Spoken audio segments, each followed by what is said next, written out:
할렐루야. 방금 권사님 기도하셨지만 지난 27일 주일날 그렇게 사실 올해 들어서 가장 큰 대형 집회였죠. 모든 시위 집회를 다 합쳐서. 그런데 우리 주최 측은 기독교에서는 100만이다 110만이다 라고 말하는데 경찰 추산은 14만 명, 10분의 1도 10분의 1밖에 안 되는, 그리고 메이저급 이 매스컴에서는 23만 명이라고 이야기를 하는데, 더 중요한 것은 핵심은 쏙 빼버리고 메이저급 그 방송사 말이죠. KBS, MBC, YTN, JTBC 이런데 핵심은 쏙 빼버리고 뭐만 부각시키는가 하면 시위 집회로 인하여 시내가 교통 혼잡, 시민 불편, 이것만 이야기하는 겁니다. 이게 참 악하죠, 그죠? 진짜 핵심은 뭔가 하면 동성애 금지, 그건 안 된다는 거죠. 차별금지법 제정은 안 된다는 겁니다. 이걸 이야기하고 전 국민적인 공감대를 얻어내도록 기자들이 기사를 써야 되는데 그런 말은 별로 없고 교통 혼잡이에요. 기독교인들로 인하여 불편했다, 힘들었다, 이런 것만 자꾸 내보낸단 말이죠. 이게 이 세상은 원래 그렇구나 라는 걸 우리가 알아야 됩니다. 그러나 그럼에도 불구하고 우리가 계속해서 그렇게 운동을 해야 될 이유는, 그것이 만약에 합법화되기 시작하면 이게 감당이 안 됩니다. 사실 우리가 감당할 수 없는 지경으로 넘어가 버리고 맙니다. 그러면 그때 가서 우리가 울어봐야 아무 소용이 없다. 아직 제정되지 않았을 때 우리가 반대하고 적극적으로 그 일들을 우리가 홍보하고 전 국민적인 공감대를 얻을 수 있도록. 그래도 우리나라는 아직은 보수적이지 않습니까?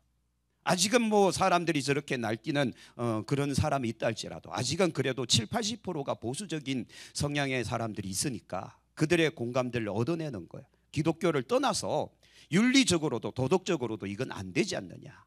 그렇죠? 그래서 상상을 한번 해보세요. 나중에 시간이 지나서 여러분 사위가 왔는데 사위가 여자고 며느리가 왔는데 며느리가 남자면 이건 할 말이 없는 거예요. 황당한 겁니다. 되돌릴 수가 없죠. 또 더 나아가 여러분, 그럴 리는 없겠지만 여러분 딸이 어느 날 남자가 돼서 왔어요. 여러분 아들이 어느 순간 여자가 돼서 왔어요. 그걸 막을 방법이 없다는 소리입니다. 이게 말도 안 되는 일들이 일어나고 있고, 현재 교육 현장에서도 아이들에게 동성애를 공공연하게 가르치고 있고, 그것이 미화돼서 아름다운 것으로 이야기를 한다. 동성애를 하는 것이.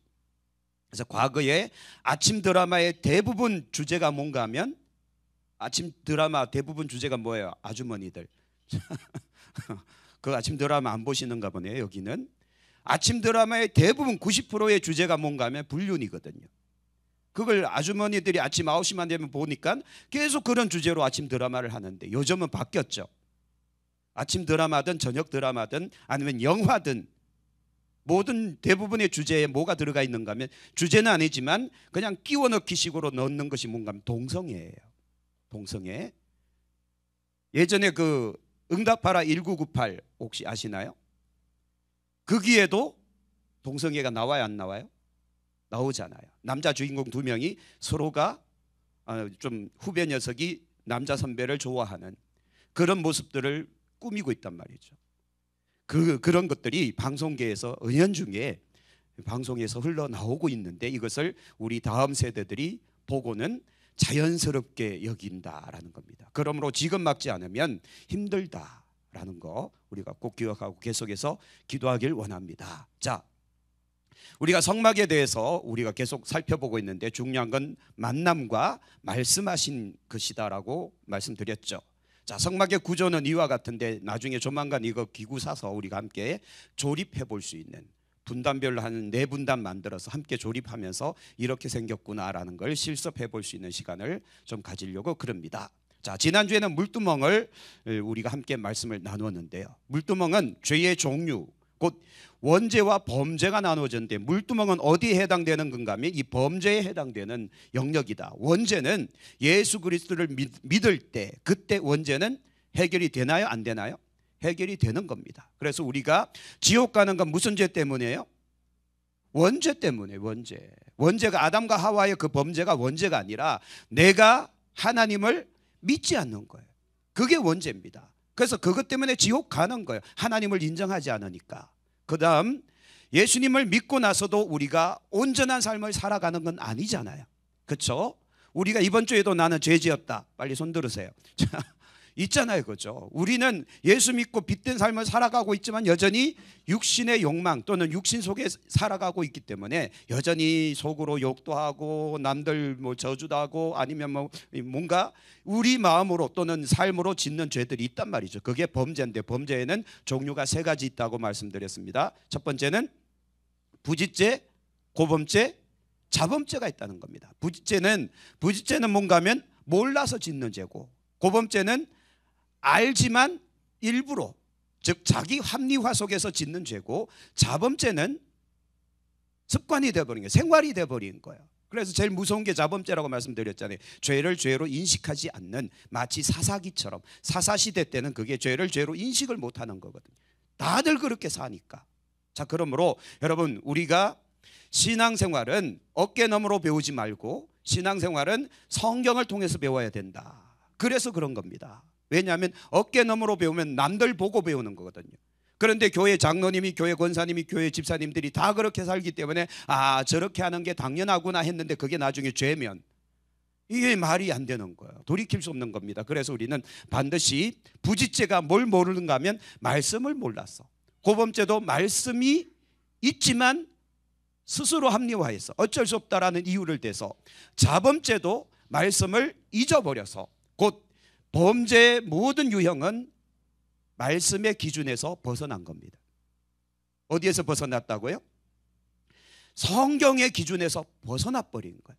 자, 그래서 하나님의 말씀 성경을 잘 배워야 되겠어요? 안 배워야 되겠어요? 잘 배워야 되겠죠. 우리가 잘 배워야 되는데, 사실 여러분께 이런 말씀 드리는 건 좀 뭐하지만 우리 살 만큼 산 우리가 배워서 뭐 하겠어요? 아닌가요? 누가 배워야 돼요? 정작 다음 세대들이 배워야 돼요. 청년들, 중고등부, 주일학교가 말씀을 확실하게 배워야 되거든요.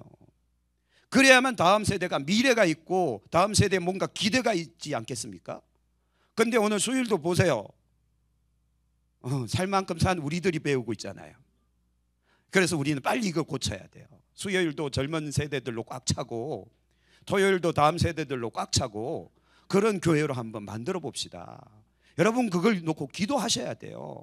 여러분 삶을 위해서만 기도하지 마시고 다음 세대 너무 중요한 시기가 왔습니다. 왜냐하면 제가 몇 번 말씀드리잖아요. 10년 후를 내다봐라.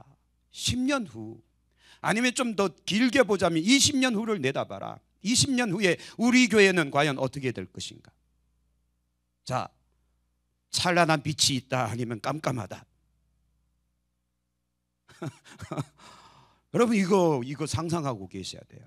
20년 뒤 우리 지방예를 한번 보세요. 지방예 엄청나게 부흥하고 있을 것이다 아니면 지방예가 몰락하고 있을 것이다. 자명한 일이에요. 그렇죠? 이거는 누가 봐도 답답한 거예요. 그러므로 이 시대 지금 우리가 고쳐놓지 않으면 미래가 불투명해진다. 미래가 어둡다라는 겁니다. 자, 그래서 우리가 말씀을 잘 배워야 된다라는 겁니다. 자, 그래서 우리가 물두멍은 매일매일 삶에서 지은 죄를 회개하는 거예요. 그래서 손과 발을 씻듯 매일매일 삶을 회개하고 하나님 앞에 내 자신을 어떻게 하는가 하면, 자, 물두멍은 규격과 치수, 성막의 모든 기구들 중에 유일하게 규격과 치수가 없다고 말씀드렸습니다. 그래서 매일매일 이러한 불의, 추악, 탐욕, 사기, 악의, 시기, 살인 뭐 이런 종류들 말이죠. 이런 종류들로부터 우리가 내 자신을 계속 회개하여 나가는 겁니다. 그래서 늘 아침 저녁으로 여러분 번제를 드리듯 아침 저녁으로 여러분들을 어떻게 하는가 하면 자기 성찰이 필요하다. 그래서 거룩한 구별된 삶을 살고 자발적으로 헌신하고 뜨겁게 기도하고 눈물로 예배드리는 그런 자기 성찰과 그리고 자기 뭐예요? 구별, 자기 구별, 성결과 그리고 하나님 앞에 섬김, 그런 모습들을 내가 끊임없이 해나갈 수 있는 우리 모두가 되기를 소망합니다. 자, 오늘은 이제 성막에 나와 있는 성소에 대해서 함께 배울 예정입니다. 성막의 구조는 번제단, 물두멍, 그 다음 성소와 지성소로 나눠지는데, 성소와 지성소는 덮개로 덮여 있습니다. 저곳은 빛이 일체 들어가지 않는 암흑의 장소입니다.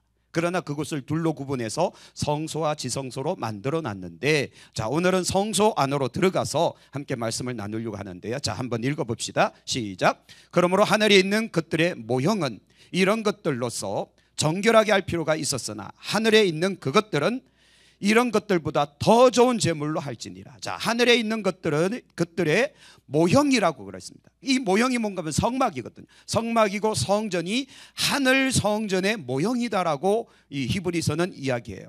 근데 그 모든 것들보다 더 좋은 제물이 누군가 하면 예수 그리스도시거든요.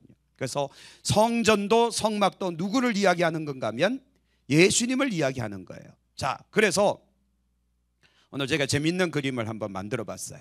이게 뭔가 하면 어린아이로 태어나서 청소년기 때로 살다가 이제 저 세 번째는 달릴 준비하는 거예요. 이제 성인이 돼서 능력 있게 막 힘 있게 달려가려고 하다가 좀 더 이제 뭐 하는 겁니까? 마지막에 날아가는 거예요. 비상, 멋있는 단어를 쓰셨네요. 날아가는 거예요. 여러분, 우리 신앙이, 우리 영성이 저와 같이 막 나르는 영성 되기를 소망합니다. 독수리 날개치며 솟아오름 같은 능력 있는 영성 있는 사냥교회가 되기를 소망합니다. 그러려면 이게 이루어져야 돼요.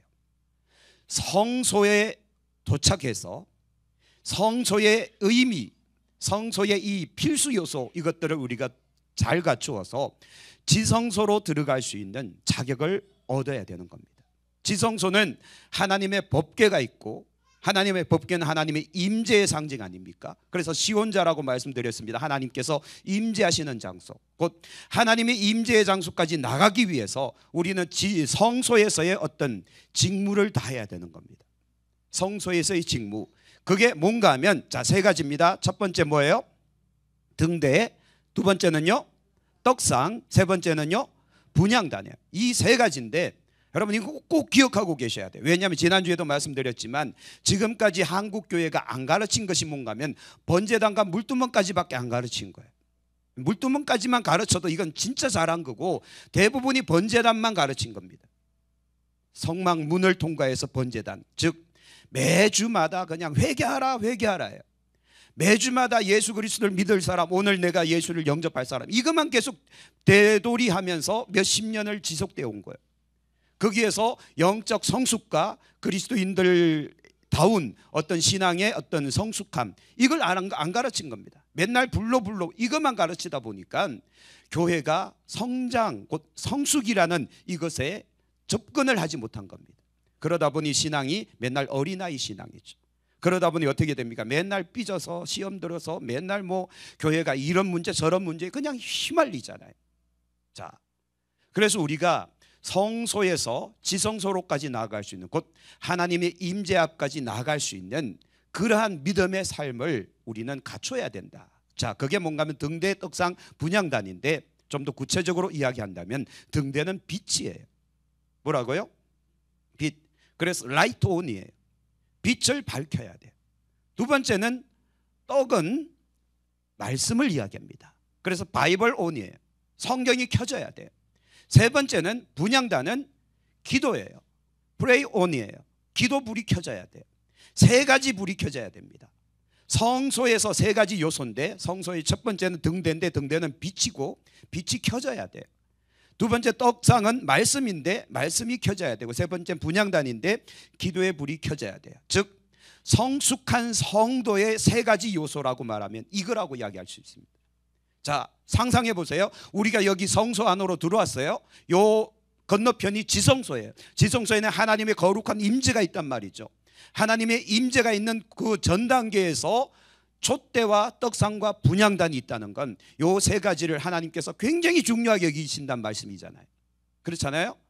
나머지도 중요하면 넣어놨겠죠. 그런데 제일 중요한 것이 바로 이 세 가지이기 때문에 세 가지를 거기에 배치를 해둔 겁니다. 즉 우리가 신앙생활 하는 데 있어서 정말 중요한 요소, 다른 것도 중요하겠지만 이거는 정말 중요하다라고 하나님께서 말씀하고 싶은 것이 첫 번째가 빛된 삶이고, 두 번째가 말씀에 순종하는 거고, 세 번째 기도의 삶인 거예요. 그래서 요 세 가지를 배치를 해둔 겁니다. 자, 요걸 이제 구체적으로 한번 알아보려고 그럽니다. 자, 출애굽기 37장 17절 읽어볼까요? 그가 또 순금으로 등잔대를 만들되 그것을 쳐서 만들라. 자, 그래서 요게 이제 촛대입니다. 등대라고 이야기도 하고요. 자, 두 번째는 37장 25절. 그가 또 조각목으로 분향할 제단을 만들라. 이게 분향단입니다. 분향단. 요거는 나중에 이제 다음 주에 설명을 할 예정이고요. 세 번째는 25장 23절. 너는 조각목으로 상을 만들라. 그래서 요게 떡상입니다. 좀 잘려서 안 보이는데 떡상입니다. 요 세 가지를 성소 안에다가 이렇게 배치해 놨다. 그래서 성소를 열고 들어가면 왼쪽은 남쪽이거든요.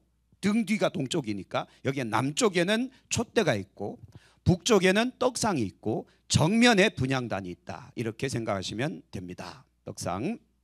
자, 떡상은 진설병상이라고도 이야기합니다. 진설하다, 떡을 진열하다, 뭐 이런 의미로 진설병상이라고 이야기합니다. 자, 이렇게 이제 제사장들이 이 안에서 직무를 보는 모습들입니다. 제사장들이. 여기에는 일반인들은 들어옵니까? 못 들어옵니까? 못 들어오죠. 제사장들만이 들어올 수 있는 장소인데 이게 과연 제사장들만의 직무일까라는 겁니다. 자, 이제 신약 성서로 넘어오면서, 신약 시대로 넘어오면서 제사장들만의 직무가 아니라 하나님 앞에 선 모든 믿는 자의 직무, 다른 말로 말하면 사명이 되었다는 거죠. 자, 그러므로 우리가 진짜 신앙생활은 요 세 가지, 떡상과 등대와 분향단의 사명을 감당하는 거예요. 이 직무를 우리가 감당해야만 정말 성숙된 신앙인으로서의 삶으로 나아갈 수 있게 된다라는 겁니다. 자, 그래서 오늘 첫 번째, 자, 이건 제가 직접 찍어서 왔던 영상입니다. 이게 어디 있는가 하면 평택에 있는 광은기도원이라는 곳에 이게 지금 실물 크기의 10분의 1인가요? 5분의 1로 10분의 1 정도군요. 10분의 1로 줄여놔서 지금 전시하고 있습니다. 이제 나중에 기회 되면 한번 평택까지 한번 가서 이곳을 방문해서 좀 공부를 할 수 있었으면 좋겠는데요. 자, 등대 불이 활활 붙죠. 재밌지 않습니까? 이런 거. 자, 등대의 첫 번째 요소는 뭐예요? 빛이에요. 무조건 빛인데 왜 그런가 하면 아까 설명드렸습니다. 성소와 지성소는 네 겹의 덮개로 덮여 있기 때문에 빛이 전혀 들어올 수 없는 장소입니다. 깜깜하단 말이에요. 그러면 깜깜하면 제사장들이 직무를 못 보잖아요. 그래서 그곳에 이렇게 등대를 만들어서 초를 7개를 킵니다. 7개 정도면 그래도 어느 정도 활동하는데 제한은 없겠죠. 자, 그래서 등대의 첫 번째 요소는 빛인데, 자, 등대에는 이런 모양이 있습니다. 이렇게 모양이 돼 있는데 살구꽃 형상의 모양을 저렇게 빚어놨다. 그래서 7개의 가지 전부에다가 살구꽃 형상들이 새겨져 있습니다. 그런데 살구꽃이 뭔가 의미하는 게 있겠죠. 뭔가 우리에게 가르쳐주는 메시지가 있다는 겁니다. 왜 그런가 하면, 자, 우리가 봄이 되면 우리나라에서 가장 먼저 피는 꽃은 유채, 근데 그런 어떤 식물 말고 나무에서 가장 먼저 피는 꽃은 우리나라는 아니잖아요. 살구가 늦게 피죠. 벚꽃이 먼저 피죠. 개나리 이런 거. 자, 그런데 유대 땅에는 벚이나 개나리나 이런 게 없으니까 제일 먼저 피는 꽃이 살구꽃이에요. 또는 이게 이제 예전에 제가 성지순례 갔을 때 가이드하는 목사님이 살구는 잘못 번역됐다. 저게 사실은 히브리 원어로 사케트인데 저거는 아몬드다, 아몬드. 그래서 제가 그날 확인했더니 진짜 살구나무보다는 아몬드 나무가 천지예요. 살구는 거의 찾아볼 수가 없어요. 그래서 2000년 그 옛날하고 지금하고 비교는 할 수 없겠지만 살구인지 아몬드인지 모르겠지만 두 개가 거의 동시에 핀답니다. 그래서 그 가이드하는 목사님은 아몬드 꽃이라고 해야 정확하다라고 이야기를 하시더라고요. 그거는 나중에부터 한번 연구를 한번 해봐야 되겠죠. 그러나 이 사케트에는 놀라운 메시지가 있다는 겁니다. 왜 하나님은 하필이면 살구꽃 또는 아몬드꽃 모양을 저기에다가 새기라고 했을까? 거기에는 이런 의미가 있습니다. 깨우는 자, 지키는 자의 의미가 있다는 겁니다. 살구꽃, 이것은 깨우는 거다. 그리고 지키는 거다. 즉, 이 공간은 어둠으로 가득 찼는데 이 어둠에서 활동하는 사람들을 지키는 건 빛이 있어야 된다. 그리고 어둠 속에 있는 사람을 깨울 때는 불 켜면 됩니다. 자, 여러분 집에는 물을 끼얹으면 되죠. 잠들어 있는 사람 깨우려면. 근데 불 켜면 돼요. 불 켜면 일어나잖아요. 그와 같다는 겁니다. 즉, 빛은 어둠을 몰아내고 어둠 속에 있는 영혼을 깨우거나 또 그 영혼을 지키는 역할을 한다는 거죠. 자, 그래서 이 빛 같이 한번 성경 구절 읽어봅니다. 예수께서 또 일러 가라사대 나는 세상의 빛이니 나를 따르는 자는 어둠에 다니지 아니하고 생명의 빛을 얻으리라. 그래서 이 성막의 모든 것은 사실 예수님을 이야기하는 건데 이 오늘 등대는 예수님을 이야기하는 것이다. 그래서 예수님이 나는 세상의 빛이다 라고 말씀하셨기에 등대 자체는 예수님을 상징한다라고 말할 수 있습니다. 자, 그런데 또 한 가지가 또 있겠죠. 이거 만드느라고 참 애를 먹었습니다. 그런데 뭐 몇 초 만에 지나가니까 아쉽기도 하죠. 자, 두 번째는 예수님께서 또 뭐라고 말씀하셨는가 하면 또 한번 읽어봅시다. 너희는 세상의 빛이라. 16절 이같이 너희 빛이 사람 앞에 비치게 하여 그들로 너희 착한 행실을 보고 하늘에 계신 너희 아버지께 영광을 돌리게 하라. 예수님도 나는 세상의 빛이라 말해놓고 또 우리를 향하여 세상의 빛이다라고 이야기합니다. 예수님이 빛이었듯 우리도 뭐가 돼야 된다는 겁니까? 우리도 세상의 빛이 돼야 된다는 겁니다. 그런데 이 빛을 뭐라고 말씀하는가 하면 너희의 뭐를 착한 행실, 보여지는 겁니다. 그래서 빛은 보여지는 거예요. 불 꺼버리면 여기도 깜깜해지겠죠. 근데 불을 켜니까 환해지는 거, 보여지는 겁니다. 사람들이 보여지는 거죠.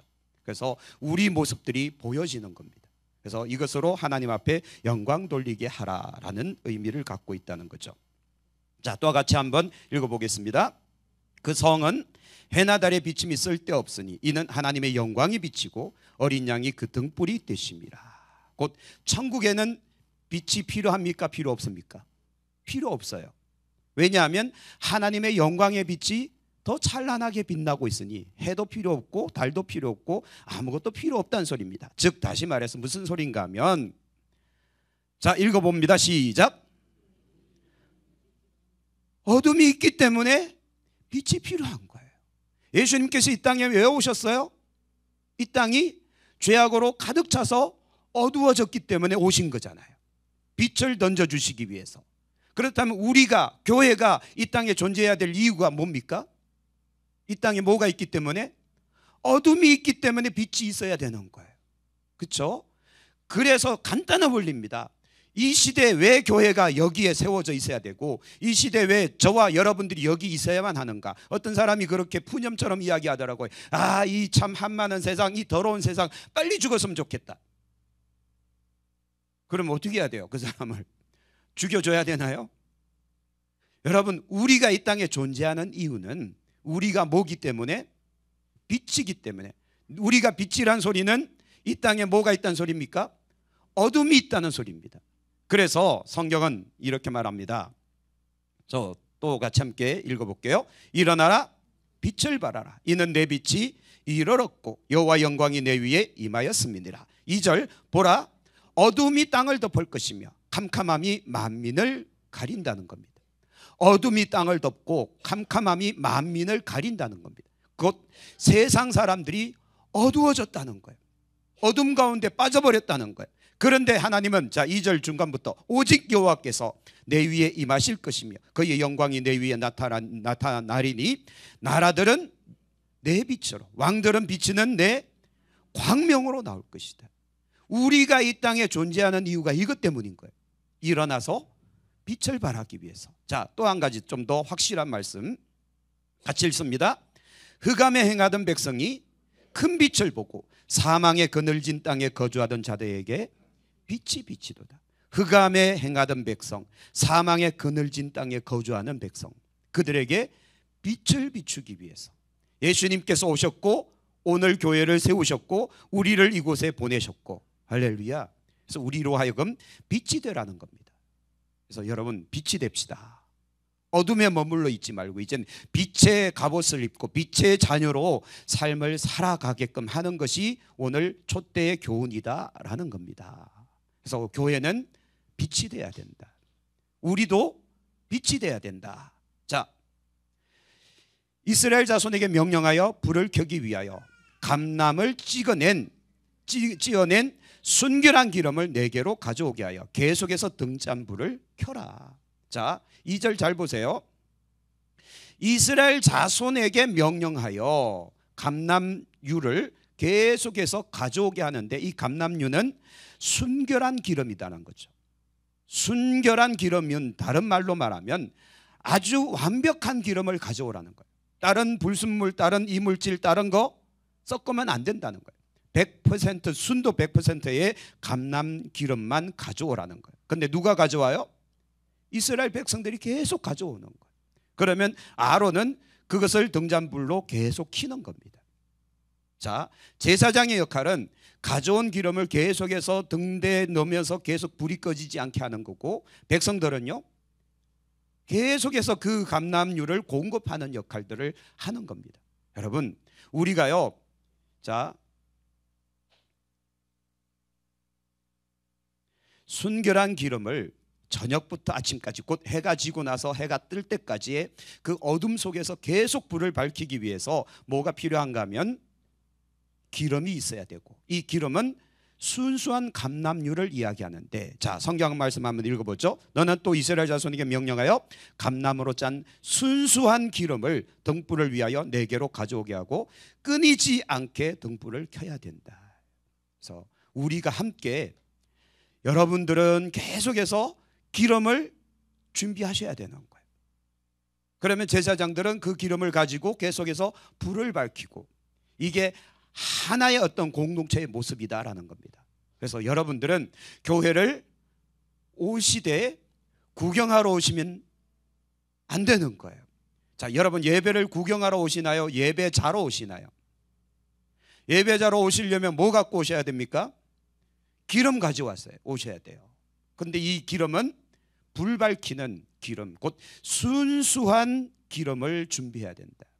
순수한 믿음, 순수한 헌신, 순수한 충성, 다른 거 섞지 말고, 즉 다시 말해서 이거예요. 우리가 교회를 올 때, 제가 경험한 어떤 사람은 이렇게 이야기합니다. 교회 와서 예배를 드리고 가면 안심이 된다는 거예요. 뭐가 그래 안심이 되십니까? 그랬더니 운전할 때 사고 안 날 것 같고, 직장에서 승진할 것 같고, 또 사업이 성공할 것 같고, 뭐 우리 자녀들이 잘 될 것 같고. 혹시 이런 믿음 갖고 계신 분 계십니까? 네? 그러면 강명철 장로님 옆으로 가셔야 됩니다. 몇 대 맞고 다시 성경을 다시 배우셔야 돼요. 그거는 신앙이 아니고 그건 종교입니다. 그런 믿음은 불교에도 있고, 그런 믿음은 저 이상한 무속신앙에도 다 있습니다. 가서 비나이다 비나이다 하면 그 신이 감동받아서 내게 복을 줄 것 같은, 그거랑 뭔 상관, 무슨 차이가 있냐 이거예요. 똑같죠. 여러분, 순수한 기름이라는 건, 곧 불 밝히는 이 기름이라는 건 말씀에 의지한, 말씀 위에 바로 선 그런 믿음을 이야기하는 겁니다. 즉 내가 교회를 오는 목적이 복 받으려고 오는 것이 아니라, 내가 오늘 예배 드리러 오는 것이 예배 드리고 나면 안심이 되기 위해서 오는 것이 아니라, 예배는 구원의 은혜에 대한 감격이요, 내가 충성하고 헌신하는 것은 나를 위해 십자가에 못 박혀 죽어주신 예수님의 그 은혜에 대한 내가 충성함이고, 할렐루야, 그런 믿음으로 와야 되는 거지. 교회를 예배 드리고 간다고 해서 안심이 된다, 그런 신앙은 진짜 안 된다는 겁니다. 기독교 신앙은 그게 아니다라는 거예요. 근데 안타까운 것은 이렇게 신앙을 배운 사람들이 너무 많다는 거예요. 그렇죠? 그래서 여러분, 교회는 그런 식으로 다니지 마시고 이제 제일 먼저 예수 그리스도를 먼저 믿어야 돼요. 믿고 나면 예배가 기다려지고 사모가 되고 기대가 되고 말씀이 막 귀 기울여지고 그 말씀 때문에 마음에 감동이 되고, 진짜 그렇습니까? 그게 돼야 돼요. 그래야 신앙생활이 뜨거워진다는 겁니다. 그러지 않으면 매주마다 와서 구경하고 앉아 있는 거예요. 예배를 구경하는 거죠. 오늘 성가대 틀렸다. 오늘 주보에 목사님 오타 있네. 어젯밤 잠을 못 잤나? 뭐 이런 식으로 오늘 죽을 쓰고 있네 설교를. 뭐 이런 식인 거예요. 계속 평가하고 있는 거예요. 그러나 그 안에 은혜가 있는 순수한 기름의 신앙인은 주보에 오타가 있든 말든 성가대가 막 박자를 놓치든 음정을 놓치든 상관없이 그날 내가 이 자리에 있음이 감격스러운 거예요. 예배할 수 있음이 은혜가 되는 거예요. 그래서 그 예배 안에 눈물이 있고 그 예배 안에 감동이 있고 그 말씀에 막 은혜가 막 발생하는 거예요. 할렐루야. 그게 진짜 신앙이죠.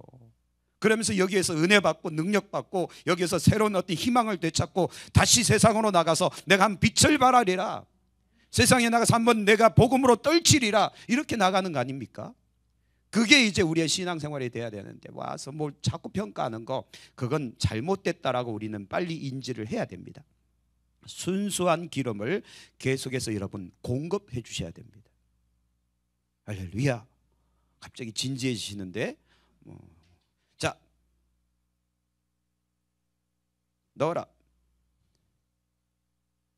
해 뜨려면 하루 종일 걸릴 것 같아서 자, 읽습니다. 너희는 세상의 빛이라. 이같이 너희 빛을 사람 앞에 비치게 하여 저희로 너희 착한 행실을 보고 하늘에 계신 너희 아버지께 영광을 돌리게 하라. 우리가 많은 사람들한테 우리가 보여지고 있다는 거죠. 그리고 또 우리의 신앙생활하는 모습들을 다음 세대들이 보고 있다는 겁니다. 이게 중요한 거예요. 그래서 자, 우리 신앙생활 하는데 절대 하지 말아야 될 것 두 가지 예전에 말씀드렸는데 기억나십니까? 아까 한번 말씀드렸는데 어깨 너머로 신앙생활 하지 마라. 어깨 너머로 한다는 소리는 다른 사람을 보고 신앙생활 하고 있다는 소리입니다. 자, 그리고 또 한 가지는 뭔가 하면 기억나십니까? 뭐뭐 카더라 통신에 넘어가지 마라.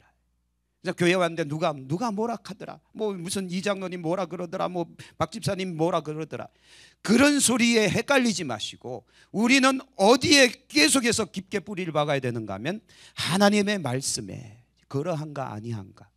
그런데 신앙생활 오래 하지 못한 사람들은 하나님의 말씀을 알아요 몰라요? 모르잖아요. 교회 생활 10년 해도 하나님의 말씀을 제대로 알아요 몰라요?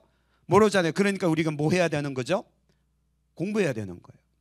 끊임없이 말씀을 내가 묵상하고 끊임없이 말씀을 배우고 끊임없이 말씀 속으로 깊게 들어가야 됩니다. 그래서 우리는 우리가 신앙생활 하는 것들을 남들이 보고 있다는 것을 우리는 인지하고 있어야 된다. 그래서 여러분 말하는 거, 행동하는 거, 눈빛 그리고 손발짓 전부 누가 보고 있습니다. 주일날 여러분들이 예배 드리는 거, 특별히 성가대 여기 앉아 있기 때문에 누가 보고 있어요? 여기 있는 사람들이 보잖아요. 여러분들이 졸고 있는 모습을 여기 있는 권사님들이 앉아 있기에 그나마 다행이지. 근데 제가 여기에 중고등부를 앉혀놨잖아요. 그래서 성가대는 정신 바짝 차리셔야 됩니다. 아이들이 나를 보고 있다. 예배 시간에 내가 딴짓하고 있으면 아이들이 나를 보고 있다. 예배 시간에 내가 핸드폰을 하고 있으면 아이들이 나를 보고 있다.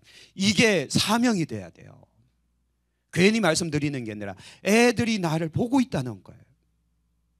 우리의 행실을 보고 야, 신앙생활은 저렇게 하는 거구나 라고 감동이 와야죠.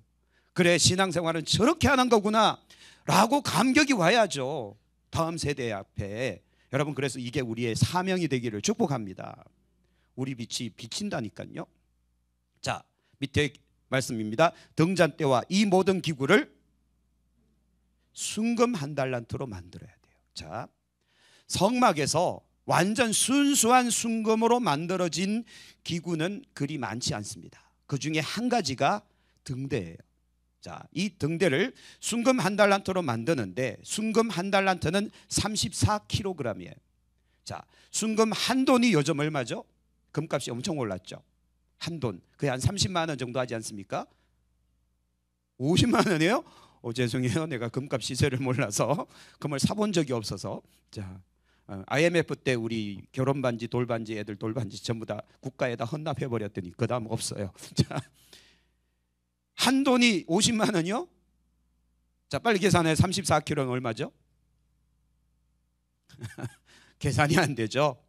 대충 계산해서 우리나라 돈으로 90억 정도가 합니다. 90억. 그래서 광원기도원에서 진짜 이거를 순금으로 만들어 놓으셨대요. 그랬더니 도둑님이 들어오셔서 하나를 부러뜨려 갔답니다. 그래서 그 다음부터는 유리관으로 아예 그냥 봉쇄를 해놓은 거예요. 참 대단해요, 그죠? 도둑님이 들어오셔서 가져갔답니다. 부러뜨려서 들지는 못하니까. 이게 무게가 34kg인데 뭐 혼자 들고 갈 수는 없을 거 아니에요. 금으로 순금으로 된 거니까 엄청 무겁겠죠. 그런데 자, 여기서 질문. 돌이나 쇠나 나무 등에 새겨서 만드는 것을 부조라 말하고요, 형틀에 녹여서 부어서 만드는 걸 주조라 말하고, 망치로 쳐서 모양을 만드는 방식을 단조라고 말합니다. 그렇다면 이 등대는 부조일까요, 주조일까요, 단조일까요? 뭐요 갑자기?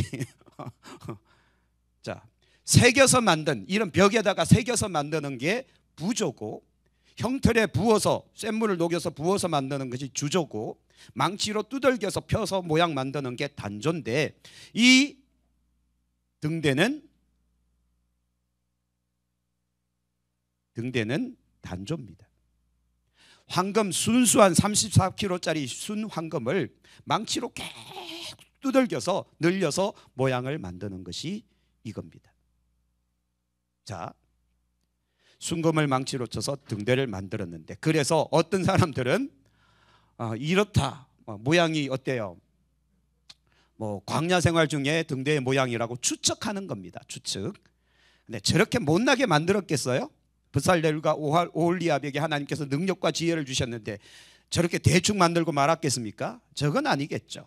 그래서 이스라엘의 상징 메노라라고 하는데, 메노라, 요게 이스라엘의 상징처럼 되어 있습니다. 자, 그래서 요렇게 이제 살구꽃 모양이 저렇게 다 나와 있고, 제일 위에는 불을 피울 수 있는 받침이 있고, 이런 모양으로 된 것이 등대입니다. 자, 그런데 요거는 이제 우리나라 광원산 기도원에서 자기들이 돈 주고 제작한 거니까 말끔하겠죠. 근데 요즘 모세 시대 저렇게까지는 완벽하게 못 만들었겠지만 아마 이 정도는 만들지 않았을까라는 생각을 합니다. 그런데 연결이네. 세 번째. 자, 두 번째는 뭐였는가 하면 단조를 제가 설명을 안 했네요. 단조는 계속해서 망치를 가지고 두들기는 거예요. 계속해서. 즉 여러분, 우리가 빛된 삶을 살아가는 것이 쉬운 일일까요, 어려운 일일까요? 정말 어려워요. 내 생각대로 살아, 내 마음대로 살아 하면 정말 쉽거든요. 근데 이 사람 신경 써, 저 사람 신경 써, 이 일 신경 써, 저 일 신경 써, 계속 신경 써야 되는 것이 정말 어렵습니다. 그런데 한 가지 기억해야 될 거, 우리가 왜 우리의 삶을 남들에게 보여주기 위해서 살아야 되는가 하면, 이게 가식이 아니라 하나님께 영광 돌리기 위한 목적이 있기 때문이고, 두 번째는 우리의 삶을 통해서 어둠 속에 있는 영혼들이 우리를 통해 빛을 보고 구원받아야 되기 때문이에요. 자, 두 가지 큰 목적입니다. 첫 번째 목적은 하나님께 영광 되기 위해서고, 두 번째는 어둠 속에 있는 영혼을 구원하기 위해서 우리는 빛을 발하는 겁니다. 다른 목적 아니에요. 우리를 자랑하기 위함도 아니고 나를 의시되기 위함도 아니라 하나님께 영광이고 영혼 구원 때문에 우리는 빛된 삶을 살아가는 겁니다. 근데 이게 쉬워요, 어려워요? 어려워요. 자기 희생, 끊임없이 나를 두들겨야 되는 거야. 매일매일마다 나를 두들겨 패서 모양을 만들어가는 겁니다. 그렇죠? 항상 나를 두들겨 패는 거예요. 그래서 스스로를 계속해서 자책하며, 그래서 자기 성찰하고 비슷하죠. 나를 때려가면서 내 모습을 만들어가는 거. 이게 신앙생활 아니겠습니까? 그렇죠? 내 마음대로, 내 생각대로, 내가 원하는 대로, 내 감정대로 다 살아버리면 어떻게 돼요 나중에? 그렇죠? 사람들이 뭐라 그럽니까? 예수 믿는 것들이, 교회 다니는 것들이 더해, 뭐 이런 소리를 하잖아요. 근데 요즘은 말이 바뀌었다잖아요. 과거에는 예수 믿는 것들이 더해라는 말이 요즘으로 와서는 역시 예수 믿는 것들이야 라고 바뀐 겁니다. 당연하다는 거예요. 교회 다니는 것들이 나쁜 짓 하는 거 당연하다는 거예요. 왜 이렇게 됐을까요? 왜냐하면 사람들은 이미 우리를 주목하여 보고 있는데 우리는 그 사실을 인지하지 못하고 있으니까 여전히 과거의 습관처럼 살아가는 겁니다. 내가 하는 말, 행동, 내 모든 삶이 하나님 앞에 영광이 된다는 사실을 잊어버리고 있는 겁니다. 또 내가 하는 삶의 모든 모습들을 통해서 안 믿는 사람들이 내게서 발산되어지는 생명의 빛, 예수 그리스도의 빛을 보고 교회를 나오고 싶어 해야 되는데 오히려 나 때문에 교회를 안 나오는 거예요. 그래서 제가 직접 들은 한마디, 안 믿는 사람이 이렇게 이야기하는 거예요. 그 인간이 있는 한은 난 그 교회 안 간다. 그래서 나중에 제가 기어코는 그 인간을 쫓아냈죠. 왜? 이 인간이 있으니까 교회를 안 나온다니까. 이 인간을 내보내야 올 거 아니에요. 왜냐하면 이 인간을 쫓아내도 여전히 다른 교회 갈 거니까. 그런데 저 인간은 오늘 초청하지 않으면 지옥 갈 거니까. 이해가 되십니까? 이 말이 좀 과격하게 들린다 할지라도 여러분 이해를 하셔야 돼요. 왜냐하면 이 인간 때문에 안 믿는 사람이 교회를 안 나온다는데 어떻게 하냐고요. 쫓아내야죠. 쫓아내도 이 인간은 다른 데 가서 또 예배를 드릴 거니까요. 그러나 저 영혼을 초청하지 않으면 영원히 불타는 지옥불로 갈 수밖에 없기에 선택하는 겁니다. 자, 그러므로 이 단조 계속해서 두들기는 거예요. 망치로 누구를 두들겨야 돼요? 자기 자신을 계속 두들기는 겁니다. 그러면서 우리가 모양을 만드는 거예요. 완벽한 모양을 만들어서 하나님 앞에 영광이 돼야 되고 완벽한 빛을 통해서 영혼을 구원해야 되고. 할렐루야. 그 다음 세 번째 등대의 의미는 연결입니다. 연결은 여러분 이해가 되시죠? 중간에 기둥이 있고 그 옆으로 가지가 뻗어 있다라는 겁니다. 가운데 줄기에서 세 개씩 연결돼서 동일한 모양 같지만 중간에 기둥이 중심 역할을 하는 겁니다. 자, 예수님께서 말씀하셨습니다. 나는 포도나무요 너희는 가지라. 그가 내 안에 내가 그 안에 거하면 사람이 뭘 맺어요?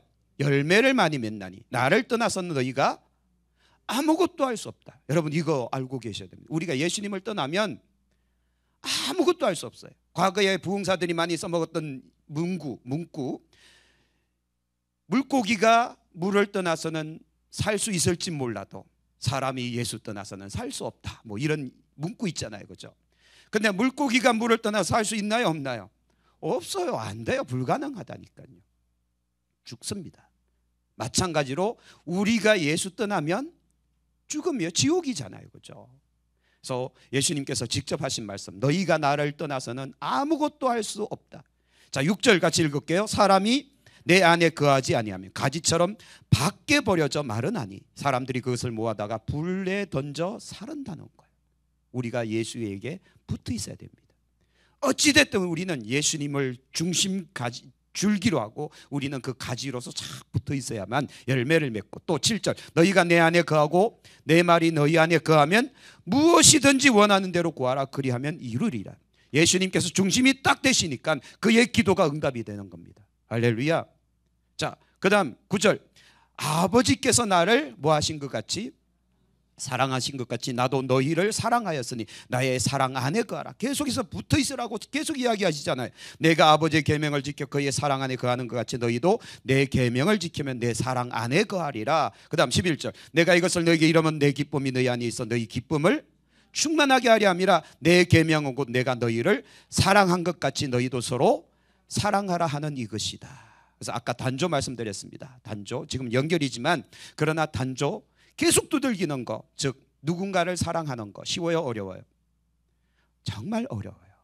누군가를 때려잡는 건 쉬운 일인데 누군가를 끝까지 아니 원수까지도 사랑하는 거 정말 어려운 일입니다. 그런데 예수님께서는 그렇게 말씀하셨습니다. 왜? 너희가 누구에게 붙어 있으니까? 나의 안에 붙어 있으니까. 너희가 누구 사랑 안에 있으니까? 내 사랑 안에 있으니까. 그러므로 너희도 사랑하는 것이 당연하다라는 겁니다.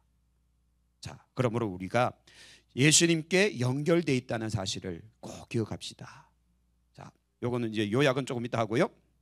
자, 두 번째는 떡상인데 떡상. 자, 이것도 제가 직접 찍은 영상이긴 한데요. 광원 기도원 가서 그 현장에서 찍었던 영상입니다. 이거는 모세 시대 전시회 때 찍었던 사진이네요. 자, 시간 없으니까 지나가고요. 자, 6절 말씀에 보면 떡상은 여호와 앞 곧 지성소 앞에 순결한 상 위에 두 줄로 한 줄에 6씩 진설하고 또 너는 또 정결한 유향을 각 줄 위에 두어 기념물로 여호와께 화제를 삼아라, 이렇게 기록되고 있습니다. 순결한 상이라는 표현을 씁니다. 그리고 안식일마다 이 떡을 여호와 앞에 진설하다 해야 된다. 이는 이스라엘 자손을 위한 것이다. 즉 이 떡은 이스라엘을 대표하는 12지파를 대표하는 겁니다. 자, 이렇게 생겼는데요. 자, 떡상이 조금 독특합니다. 한 규빗밖에 안 되는 45cm, 그리고 두 규빗 90cm, 그리고 높이는 한 규빗 반입니다. 한 규빗 반. 요거보다 조금 낮아요. 이것도 좀 높거든요. 크기는 한 요만큼 되고 높이는 더 낮습니다. 여러분 가정에 있는 식탁보다 조금 한 뼘 정도 낮을 겁니다. 그러면 이거보다 더 낮으면 이 떡을 어떻게 먹어야 돼요? 이렇게 숙여서 먹을 수밖에 없는. 그래서 제가 생각한 겁니다. 아하, 이 떡은 좀 이따 나오는데, 자, 이제 이거부터 설명하죠. 시간 없으니까. 이스라엘의 12지파를 상징, 그래서 12개를 6개씩 나누어서 두 줄로 이렇게 진설하게 되어 있고요. 자, 요거 성막 안에는 의자가 있나요, 없나요? 없어요. 그래서 제가 우리 교회 오면서 강대상 위에 뭘 없앴죠? 의자를 없앴잖아요. 그래서 목사님들 오시면 의리둥절 하시더라고요. 왜 강대상 의자가 없냐고. 그래서 저는 강대상에서는 될 수 있으면 두 가지를 합니다. 무릎 꿇고 있든지 서 있든지. 여러분들은 편안히 앉아서 예배 드리니까 편안하시죠? 저는 여기서 2시간 서 있으면 허리가 부러집니다. 다리도 아프고 뒷골 땡기고. 그러나 성막의 교훈을 제가 여전히 갖고 있기 때문에 성막 안에 성소와 지성소에는 절대 앉는 것이 아니구나. 근데 이 제사장, 대제사장이었던 이 사람은 의자를 갖고 앉아 있는데 그 의자도 아주 안락한 이 의자죠. 흔들 의자. 앞뒤로 왔다 갔다 하다가 이렇게 있다가 죽은 사람 한 명 있죠. 대제사장. 누굽니까? 엘리 제사장. 그만큼 영적으로 어두웠다는 소리입니다. 하나님께서 하지 말라고 한 짓을 하고 있잖아요. 그래서 그것 때문에 죽는데 성막 안에는 의자는 금지예요. 금지 물품입니다. 자, 일주일 동안 진설한 후 안식일에 제사장들이 먹는데 반드시 어떻게 먹어야 된다? 서서 먹어야 돼요. 성막 안에는 절대 앉을 수가 없다라는 겁니다. 자, 그리고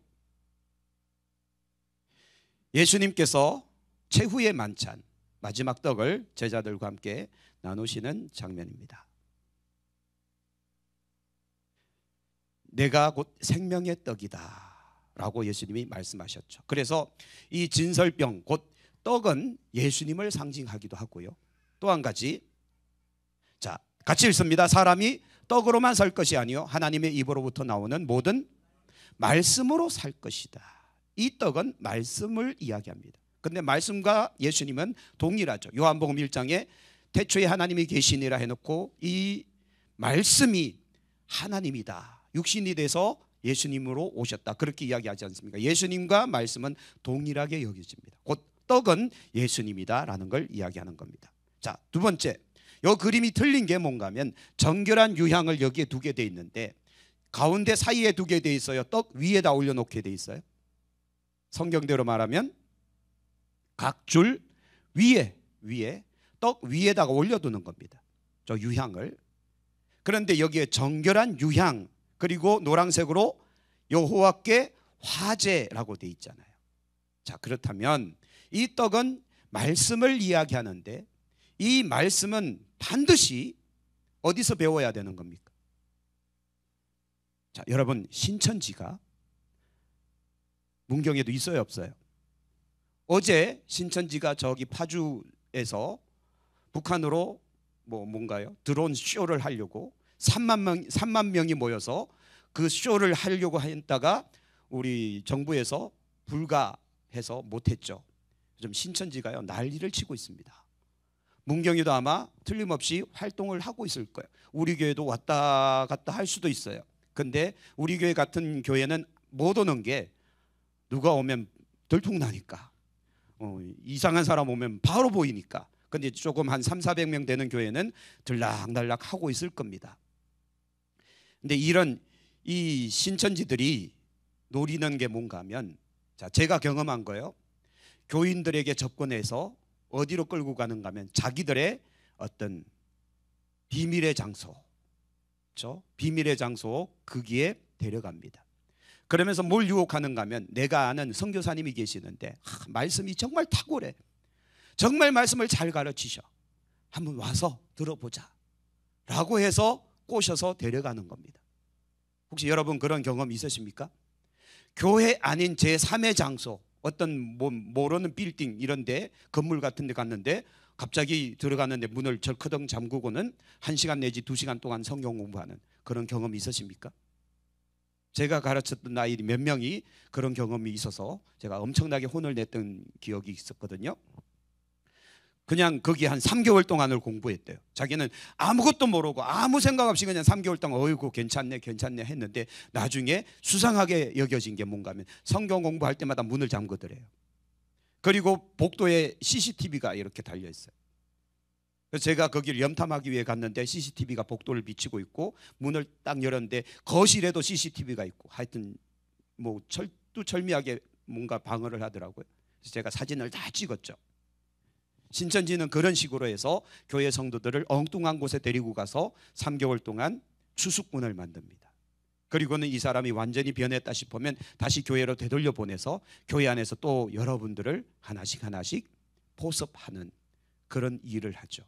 그런데 여러분은 안심하셔도 될 이유는, 자, 어느 정도 연령층 이상은 신천지가 관심을 안 가집니다. 걔네들의 전략이에요. 포교 전략에 그게 나와 있습니다. 60세 이상은 건들지 마라. 데려와봐야 필요 없다. 단 젊은 사람들, 신앙에 열심히 있는 사람들, 기도 열심히 하는 사람들, 말씀에 관심 있는 사람들, 딱 보면 돈이 있을 만한 사람들 접근하라는 거죠. 그러니까 이게 얘네들이 진짜 완전 사탄이라는 거죠. 그렇죠? 자, 그래서 여러분, 말씀은 반드시 어디서 배워야 되죠? 교회에서. 또 예배 시간을 통해서 하나님의 말씀을 받아야 되는 거예요. 그래서 여호와께 화제라는 단어를 사용하고 있는 겁니다. 화제는 제사잖아요. 여기에 무슨 제사 행위가 있습니까? 없잖아요. 그런데 유향을 탁 올려놓고 불을 피운단 말이죠. 밖에 있는 번제단에 축소된 모형처럼 제사를 지내는 겁니다. 곧 이 예배를 통해서 말씀을 받고 교회 안을 통해서 말씀을 받아야지, 교회가 아닌 다른 제3의 장소에서 말씀 공부하는 건 절대 금물. 아시겠습니까? 자, 그래서 우리가 나중에 여기 하준 형제 대학교 가더라도 대학교 안에 신천지가 엄청나게 활동하고 있다는 걸 아셔야 돼요. 걔네들은 위장된 어떤 동아리를 만들어 놓고 거기에 관심 있는 청년들을 끌어당깁니다. 와서 공부 좀 해라. 제가 그래서 경대 보낸 그 녀석 하나가 거기에 7년인가를 빠져 있어서 빼내는데 무진장 고생했습니다. 신천지에 3개월 공부했는데 이게 3개월 만에 애가 완전 헷가닥 변하더라고요. 완전 딴 녀석이 돼버려요. 제가 무슨 말을 해도 안 들어요. 자기 부모가 무슨 말을 해도 안 들어요. 대책이 없는 겁니다. 스스로 깨닫고 나올 때까지 이게 안 되는 거예요. 그러니까 수많은 사람들이 신천지 앞에서 피켓 들고 시위를 하는데 어머니가 그렇게 울고불고 난리쳐도 안 돌아오는 겁니다. 그만큼 무섭다는 거죠. 그러므로 여러분, 왜 정결한 유향이라고 했는가? 말씀은 무조건 반드시 예배를 통해서 말씀을 받아야 되고, 보호된 교회 안에서의 말씀을 받으라 이겁니다. 곧 깨끗하게 말씀을 받아라. 다른 것 불순물 썩지 말고. 자, 그래서 이 성경은 같이 읽습니다. 하나님의 감동으로 된 것으로 교훈과 책망과 바르게 함과 의로 교육하기에 유익하니 이는 하나님의 사람으로 온전하게 하기 때문이고, 또 모든 선한 일을 행할 능력을 갖추게 하려 함이기 때문이에요. 이 말씀을 잘 배워야만 우리가 하나님의 사람으로 온전해진다는 거예요. 그러니까 제대로 보여야 되겠죠. 괜히 엉뚱한 이단에게 빠져서 거기서 말씀 배우면 하나님의 사람으로 온전해집니까? 아니면 마귀의 사람으로 온전해집니까? 그렇죠. 이런 엄청난 차이가 있단 말이죠. 그런 데서 평생 배워봐야 마귀의 사람이 돼버리는 겁니다. 그리고 우리가 선한 일을 행할 능력을 갖춰야 되잖아요. 이 시대에 정말 하나님의 뜻을 이룰 능력을 갖춰야 되는데 그러지 않으니까 이게 문제가 되는 거죠. 자, 벌써 마지막이 돼버렸네요. 같이 읽읍시다. 시작. 그래서 떡이기 때문에 먹는 것에 구호를 한번 달아봤습니다. 살기 위해서 먹지 말고 사명을 위해서 먹자. 즉 내가 내 몸 관리, 내가 배고프니까 오늘 한 끼의 식사를 하는 것이 아니라 내가 사명 감당하기 위해서 내가 힘이 있고 건강이 있고 능력이 있어야 되니까 먹는 거. 그렇게 우리가 한번 살아가기를 축복합니다. 할렐루야. 좀 뭔가 이 가치관이 좀 바뀌어야 되지 않겠습니까? 그래서 아까 거 다시 정리합니다. 사람이 이렇게 변화가 일어나듯 성소에서 이제 조만간 지성소를 배우게 될 텐데 지성소로 들어가려면 이 세 가지가 반드시 우리 안에서 이루어져야 되는데 완벽하게 이루어져야 된다. 곧 빛이 켜져야 돼요. 두 번째, 말씀이 켜져야 돼요. 세 번째는 기도가 켜져야 돼요. 기도는 이제 다음 주에 할 겁니다. 분향단 이게 할 말이 너무 많기 때문에 오늘 따로 분류를 했습니다. 자, 우리의 빛을 세상에 비춰야 될 이유는 세상이 어둡기 때문이다. 맞죠?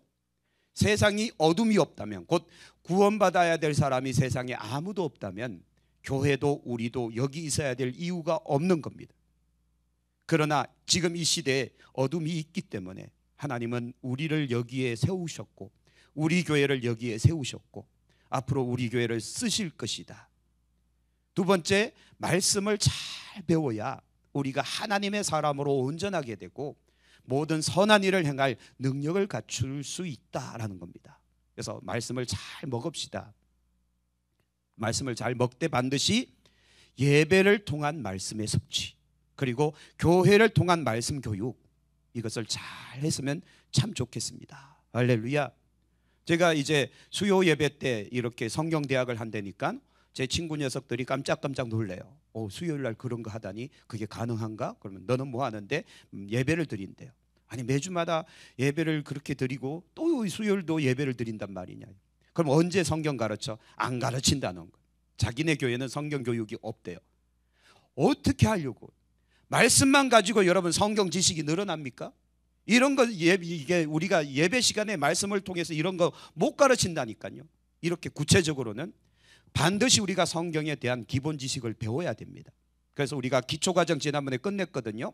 지금은 특강이에요. 특강. 성박은 특강입니다. 이게 계속해서 매년마다 업그레이드 될 거예요. 예전에 제가 강의했던 모든 내용 싹 뒤집어 엎어버리고 지금 새로 만든 거예요. 물론 참고는 몇 가지 하지만 전체를 다 뒤집어 엎고 새로 만드는 거, 오늘도 이거 만드느라고 몇 시간 걸렸거든요. 아침부터 저녁까지 저녁 먹으면서 이걸 만들었거든요. 그러니까 내년엔 또 바뀔 겁니다. 계속해서 업그레이드 할 거예요. 그러면서 여러분들에게 진짜 하나님의 뜻을 좀 가르쳐 드리려고 노력합니다. 그럼 우리도 잘 배웁시다. 그런데 많은 교회들이 성경 교육을 안 하고 있다는 거, 이게 참 개탄스럽다. 그래서 제가 오늘 지방에 있는 어떤 목사님하고 전화 한참 동안 전화 통화하면서 우리 지방에도 개혁이 필요하다. 이대로는 천편일률적으로 나가면 안 된다. 너무 정말 무기력증에 사로잡힌 지방이 이래서는 안 되겠다. 그래서 어떤 교육의 개혁이, 그래서 아마 이번 지방의 총회를 하고 나면 일대 뭔가 엄청난 변혁이 일어날 것 같습니다. 그래서 다양한 어떤 프로그램을 통해서 교회를 세울 수 있는, 또 성도들을 세울 수 있는, 깨울 수 있는 다양한 프로그램을 통해서 뭔가 지방회가 제대로 된 활동을 하지 않을까, 그런 기대를 한번 해보는데, 제 바람은 교회 안에 있는 성경 이런 교육들이 정말 체계적으로 잘 이루어지도록 해야 된다라는 겁니다. 그래서 우리가 이 단계가 지나가면 이제 기초 단계 두 번째 과제로 넘어갈 겁니다. 그래서 이제 올해가 될지 내년이 될지 그렇게 한번 시작하면서 좀 더 깊이 들어갈 거야. 좀 더 깊이 들어가면 지금까지도 아마 여러분들 어떻게 느끼시는지 모르겠지만 쉽네? 뭐 다 아는 내용인데, 이렇게 할 수도 있겠지만 전혀 모르는 내용도 아마 있었을 거예요. 그죠? 앞으로 좀 더 깊이 들어가면 성경이 저렇게까지 이야기를 해? 이런 어떤 뭔가가 놀란 뭐 그런 일들도 아마 몇 번 경험을 하실 겁니다. 그래서 우리가 정말 성경을 제대로 좀 배웠으면 좋겠습니다. 그래서 말씀이 켜져야 돼요. 그래서 말씀이 번쩍번쩍 해야 된다니까요. 그리고 다음 주에 할 거지만 기도가 켜져야 돼요. 분향단에서 연기가 올라가야 돼요. 그래야 천군 천사가 쫙 내려와서 여러분들이 기도하는 기도의 향연을 금대접에 담아서 쫙 올라갔다가 하나님 보좌에서 결제 딱 해서 결제 사인 맡으면 그 대접을 땅으로 쏟아버리잖아요. 그랬더니 그 대접이 땅으로 쏟아짐에 천둥과 번개와 우레였더라. 천지를 진동하는 응답으로 내려오는 거예요. 뭐 이거 진짜 뭐 뜬구름 잡듯이 이야기하는 게 아니라 요한계시록에 그게 기록이 돼 있다니까요. 이 향연은 성도의 기도라. 즉 여러분들께서 기도하실 때 천사가 바쁘다니까요. 믿으십니까? 성경 이야기를 해드리는 거예요. 근데 여러분들이 기도하는데 천사가 심심해. 할 일이 없어. 왜? 올라가는 게 없으니까. 왜 올라가는 게 없습니까? 아까 말씀드렸습니다. 내가 하는 모든 기도가 내 육신의 정욕, 안목의 정욕, 이생의 자랑뿐이면 천사가 가져가 봐야 결제예요? 아니면 부결이에요? 부결이죠. 미결도 아닌 부결이에요. 하나님께서는 너 이딴 걸 들고 왔어? 라고 할 수 있잖아요. 왜냐하면 이건 내가 전부 알고 있는 거잖아. 마태복음 6장 말씀입니다. 이건 전부 내가 다 알고 있는 거잖아. 너희가 먹을 것과 입을 것과 마시는 거 가지고 염려하지 마라. 이는 다 이방인들이나 구하는 것이다. 맞잖아요, 그죠? 이미 하나님이 알고 있는 걸 가지고 다시 결제 사인 맡으러 가면 안 되죠. 이건 하나님이 이미 준비하고 있는 것이고, 신선한 거 좀 들고 와라. 신선한 거. 그게 뭐예요? 하나님의 뜻. 하나님의 뜻. 그렇죠? 우리가 그래서 기도할 때마다 하나님의 뜻이 뭔지를, 그 뜻을 우리가 행할 수 있도록. 그래서 오늘 새벽에 말씀드렸습니다. 한나가 하나님 앞에 기도하는데 아들 하나 주시면 이게 평생의 소원이었는데 그만 말실수하고 말았죠. 무슨 실수를 했는가 하면 아들 하나 주시면 평생의 그 머리에 삭도를 대지 아니하고 나실인으로 구별하여 내가 그 평생을 누구한테 드리겠나이다? 말실수를 해버렸습니다. 근데 그게 하나님이 원하셨던 거예요. 왜? 일꾼 찾고 계셨거든요.